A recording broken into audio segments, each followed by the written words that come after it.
The first scream echoed down the marble hallway of the private hospital, sharp enough to slice through the silence and make nurses glance at one another. In the VIP waiting lounge, Daniel Cross barely looked up from his phone. Billionaire CEO. Media darling.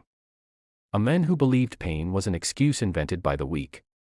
When the nurse rushed in and said his wife was asking for him, he sighed, annoyed, and muttered, "She's always dramatic," unaware that within minutes, the truth would shatter everything he thought he knew about her, about strength, and about love. Daniel had built his empire from nothing, and that fact defined him. Long nights, ruthless decisions, no room for hesitation. Emotion, in his mind, slowed people down. When he married Emma, he believed her softness was a weakness he could tolerate, maybe even correct over time. She was kind, gentle, the type who apologized when someone stepped on her foot. He admired her beauty and her loyalty, but her sensitivity irritated him. Whenever she complained of pain or exhaustion, he dismissed it with the same words. "You're fine. You're stronger than you think." Stop overreacting. That night, Emma lay on a hospital bed, her face pale, sweat soaking her hair, her hands trembling as she clutched the sheets. The pain had started hours earlier, a deep, burning ache that wrapped around her abdomen and stole her breath. She had begged Daniel to take her seriously, her voice shaking as she said something felt wrong. He had glanced at his watch, irritated by the delay. "You've been stressed lately, Emma." "It's probably nothing." But when she collapsed in the bathroom, unable to stand, he had no choice but to bring her in. Now, as another cry escaped her room, Daniel finally stood up, straightened his expensive suit, and walked in with an expression of forced patience. Emma looked at him with watery eyes, relief flashing across her face for just a second. "Daniel," she whispered, "it hurts so much." "I'm scared." He frowned. "You're in a hospital. You're safe. Try to calm down." His voice was low, controlled, almost cold. "You know stress makes things worse." Tears slipped down Emma's cheeks. She turned her face away, ashamed, as if her pain were something to apologize for. The nurse adjusted the four, her jaw tight, but said nothing.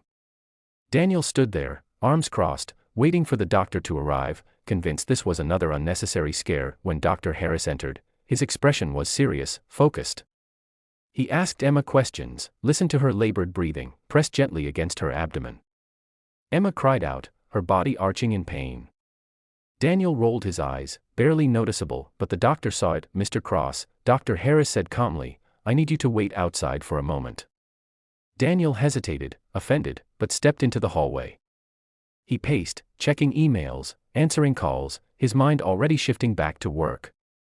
He did not hear the conversation inside, did not hear Emma's sobs or the nurse's urgent whispers. Minutes later, the door opened. Dr. Harris stepped out, his face grave. "Mr. Cross," he said, "we need to talk. Now." Daniel straightened. "Is this really necessary?" "She'll be fine, won't she?" The doctor's eyes hardened. "Your wife is not overreacting. She is in severe pain because she has been living with a condition that has gone undiagnosed for years." Daniel scoffed lightly. "Years? That's impossible. She's always been healthy." "She has endometriosis," the doctor said. "Advanced. It has caused internal damage, chronic inflammation, and tonight, a rupture. The pain she's feeling is not imaginary. It's not stress. It's real, and it's dangerous." The hallway seemed to tilt.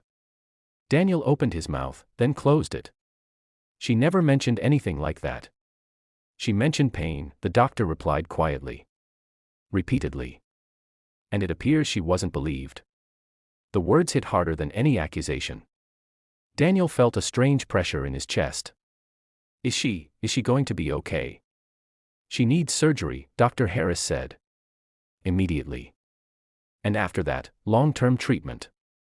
What she's endured so far is more than most people could handle." Daniel's mind replayed memories he had brushed aside.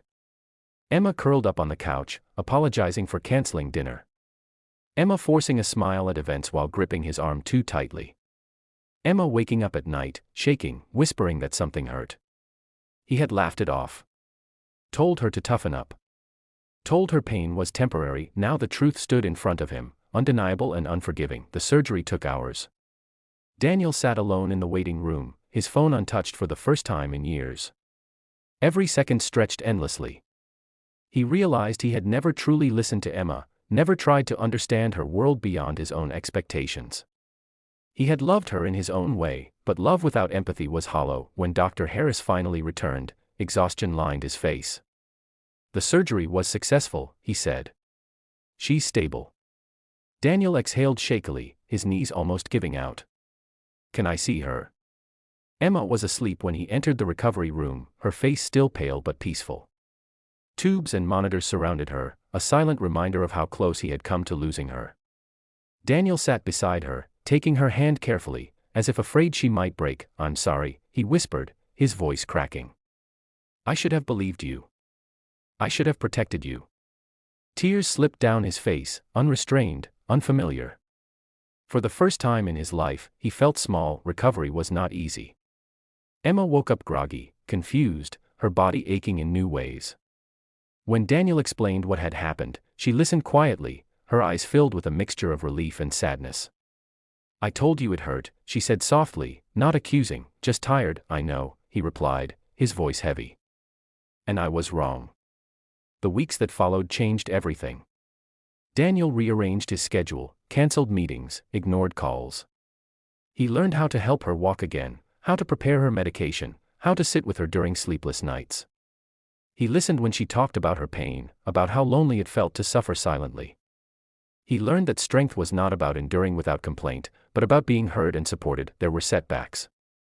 Days when Emma cried in frustration, when pain flared unexpectedly, when Daniel felt helpless watching her struggle. But instead of dismissing her, he held her hand. Instead of mocking her pain, he validated it. Each challenge became a lesson in patience, in humility, in love. Months later, Emma stood on the balcony of their home, the sunlight warming her face. She was still healing, still learning her limits, but she was no longer alone. Daniel stood beside her, not as a boss, not as a man who thought he knew everything, but as a partner who had learned the hard way. "I never knew pain could teach someone so much," he said quietly. Emma looked at him, a small smile forming. "It does," she replied. "If you're willing to listen." Daniel nodded, his eyes filled with a quiet resolve. He had built companies, led thousands, but his greatest achievement was learning to believe the woman he loved. And in that truth, he found something far more valuable than power. He found compassion, redemption, and a love strong enough to heal even the deepest wounds.